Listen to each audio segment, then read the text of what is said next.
और चले जयपुर से इस बीच आपको बड़ी खबर बताते चले। गोविंद सिंह डोटासरा के बयान पर मदन राठौर का पलटवार आया है। इस दुखद घटना में सरकार का रोल नहीं। बीजेपी प्रदेश अध्यक्ष मदन राठौर ने कहा यह वाहन दुर्घटना है। मदन राठौर ने यह भी बड़ी बात कही, इस घटना को लेकर राजनीति नहीं करनी चाहिए। भांकरोका हादसे पर डोटासरा ने आज सरकार पर निशाना साधा था। जब कांग्रेस के यूथ कांग्रेस का जोरदार प्रदर्शन जब किया गया था, उस दरमियान प्रदर्शन मंच से गोविंद सिंह डोटासरा ने निशाना साधते हुए जयपुर के भांकरोटा में हुई घटना दुखद बताई थी और ये भी कहा था कि ये घटना नहीं है, यह हादसा नहीं है, ये घटना करवाई गई है। इस तरह से बड़ा तंज गोविंद सिंह डोटासरा की तरफ से किया गया था और उसी पर पलटवार मदन राठौर ने किया है। कई निर्दोष लोगों की जान जा चुकी है, लेकिन सरकार ने तत्काल कार्रवाई की। मुख्यमंत्री तुरंत मौके पर पहुंचे, जो राहत दे सकते थे वो दी गई है। राजस्थान के कांग्रेस के नेता ने सरकार की प्रशंसा भी की है। इस घटना को लेकर राजनीति नहीं करनी चाहिए। बीजेपी प्रदेशाध्यक्ष मदन राठौर ने पीसीसी चीफ गोविंद सिंह डोटासरा के बयान पर पलटवार करते हुए ये तमाम बातें कही हैं। तो गोविंद सिंह डोटासरा के बयान पर पलटवार करते हुए बीजेपी प्रदेश अध्यक्ष मदन राठौर का भी बयान सामने आया है। उन्होंने कहा कि घटना को लेकर राजनीति नहीं करनी चाहिए। यहां तक कि सरकार की कार्रवाई जो फौरी तौर पर की गई है उस पर कांग्रेस के ही नेताओं ने तारीफ की है और ये घटना ही है और दुखद घटना है। इस पर सबको गंभीरता ही लेनी चाहिए। कई निर्दोष लोगों की इसमें जान जा चुकी है, तो इस पर राजनीति नहीं करना चाहिए और ये वाहन दुर्घटना है, तो इसको लेकर राजस्थान के कांग्रेस के नेता है, उन्होंने भी सरकार के काम की प्रशंसा की है। जैसा मैंने एक चैनल में भी देखा था, टीवी पर भी, उन्होंने भी कहा कि सरकार ने तत्काल कार्रवाई की और ये पहली बार आया है ऐसा स्टेटमेंट। नेता प्रतिपक्ष गोविंद सिंह जी प्रतिपक्ष नहीं है लेकिन कांग्रेस के प्रदेश अध्यक्ष हैं, उन्होंने भी इसकी सराहना की। ये करना चाहिए, अच्छा काम किया है तो सहयोग और ये सकारात्मक भावना सबको ही रखनी चाहिए, केवल इसमें राजनीति करना भी नहीं चाहिए। और ये बात सही है कि अस्पताल में भी जिनको कैसी चिकित्सकीय सुविधा देना चाहिए उसमें सरकार ने किया है। और जयपुर अग्निकांड से जुड़ा हुआ अपडेट आपको बताते चले कि हादसे में अब तक 14 लोगों की मौत हो चुकी है। 5 लोगों की जिनकी मौत हुई है, जिनकी शिनाख्त नहीं हो पाई थी, उन 5 शवों के लिए डीएनए सैंपल भिजवा दिए गए हैं। अब संभावित परिजनों के लिए भी ये सैंपल जा रहे हैं। दोनों सैंपल मैच होने के बाद ही पहचान हो पाएगी, क्योंकि बताते चले कि 14 लोगों की इसमें मृत्यु हो चुकी है। 13 लोग बताए जा रहे हैं जो एसएमएस अस्पताल में जिनकी मृत्यु हुई है। एक शख्स जयपुरिया अस्पताल में पाए गए हैं। 14 में से 9 की पहचान तो हो गई थी, वो नाम भी न्यूज 18 राजस्थान ने आपको सुनाया था, स्क्रीन पर अपने चलाया था, लेकिन उन 14 में से 5 लोगों की पहचान नहीं हो पाई थी और एसएमएस अधीक्षक की तरफ से आया था कि डीएनए सैंपल जांच के लिए जाएंगे। डीएनए सैंपल जांच के लिए भेजे गए हैं और अब परिवार के भी सैंपल भेजे गए हैं। संभवतः अगर दोनों के सैंपल्स मैच कर जाते हैं तो पता चल पाएगा कि हाँ, जो 5 लोगों की फिर शिनाख्त हो पाएगी।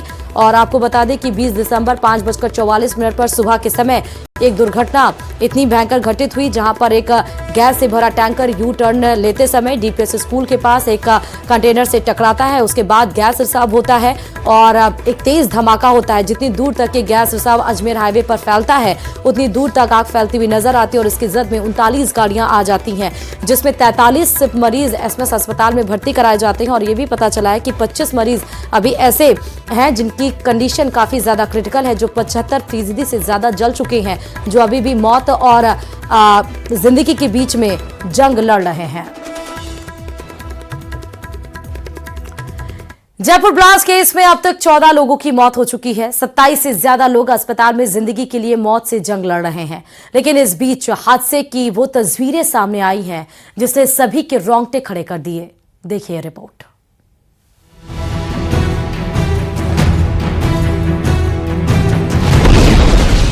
जयपुर ब्लास्ट की सबसे भयावह तस्वीर। रोंगटे खड़े कर देने वाला सीसीटीवी फुटेज। गैस टैंकर में ब्लास्ट के बाद अग्निकांड। वो हादसा जिसने ली 14 लोगों की जान।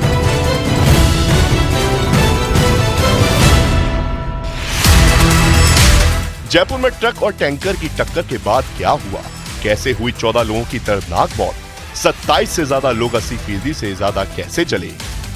सबका जवाब है जयपुर ब्लास्ट का ये सबसे नया सीसीटीवी फुटेज। इस तस्वीर को देखकर आप अंदाजा लगा सकते हैं कि जयपुर में हुआ ब्लास्ट कितना खतरनाक था। कैसे जयपुर की सड़कों पर हवा की तरह फैली आग ने 40 से ज्यादा लोगों, सड़क पर मौजूद गाड़ियों और हवा में उड़ रहे पक्षियों तक को अपनी जद में ले लिया और देखते ही देखते सड़क पर मातम पसर गया।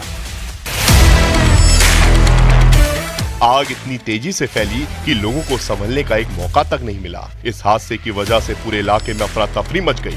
घटना स्थल पर चारों तरफ सामान बिखरा पड़ा दिखाई दिया। लोग बिना कुछ देखे जान बचाकर भागते हुए नजर आए।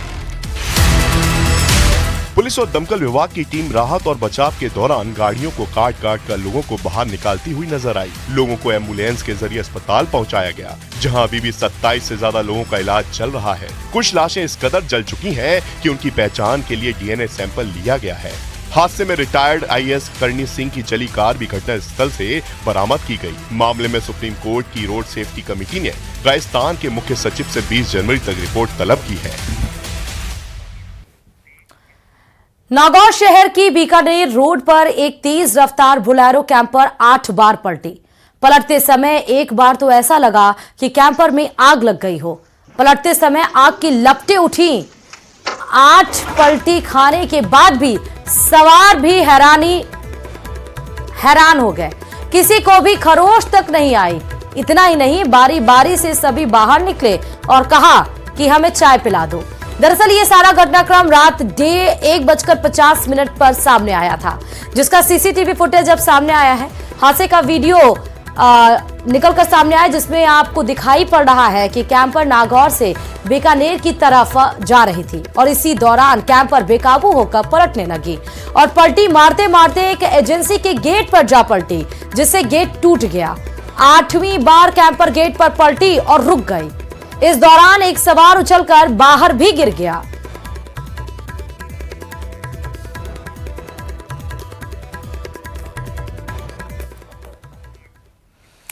रणथंभौर स्थित होटल में काम करने वाले कर्मचारी की संदिग्ध हालत में मौत हो गई। कर्मचारी की मौत से होटल परिसर में सनसनी फैल गई। सूचना पर कोतवाली थाना पुलिस मौके पर पहुंची और शव को कब्जे में लेकर मोर्चे में रखवाया।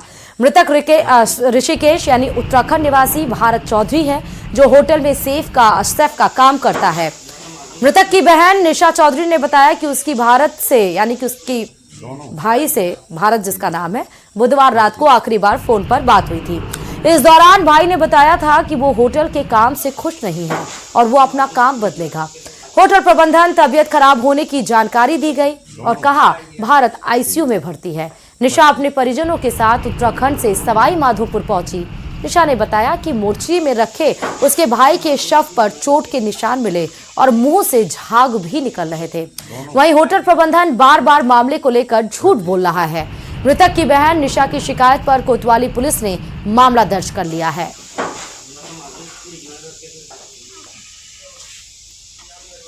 लास्ट बात हुई थी बॉडी से, जिसमें वो थोड़ा परेशान था होटल के स्टाफ और कर्मचारी के व्यवहार से लेकर।